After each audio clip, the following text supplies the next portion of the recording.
President Donald Trump welcomes Malaysia's prime minister to the White House today.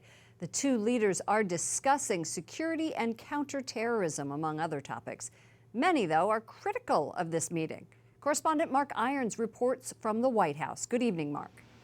Good evening, Lauren. President Trump thanked Prime Minister Najib Razak for investments Malaysia has made in the United States and for its role in fighting ISIS. But Razak's visit is controversial. Human rights experts say his government persecutes religious minorities, and that needs to be on the agenda today.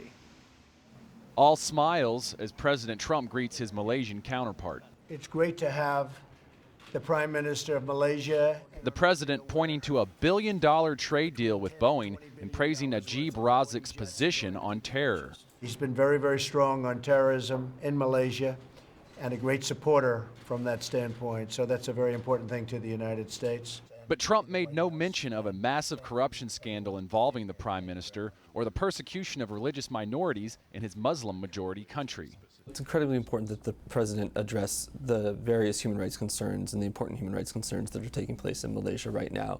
David McKean is a human rights expert who specializes in Asia.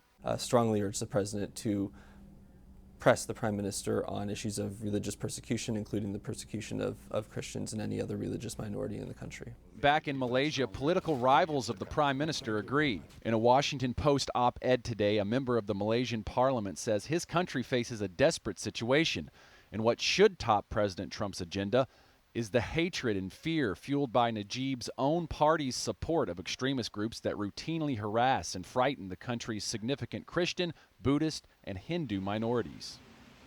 The U.S. Department of Justice is investigating the Malaysian Prime Minister amid allegations of a global embezzlement and money laundering scheme, but White House Press Secretary Sarah Sanders said she's not aware if that came up in today's meeting. Lauren. Mark, what is the Catholic population in Malaysia?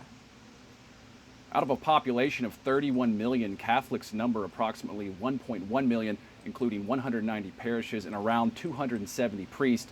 American Archbishop Joseph Marino is the Vatican's ambassador to Malaysia, and Pope Francis just received the first ambassador of Malaysia to the Holy See last year.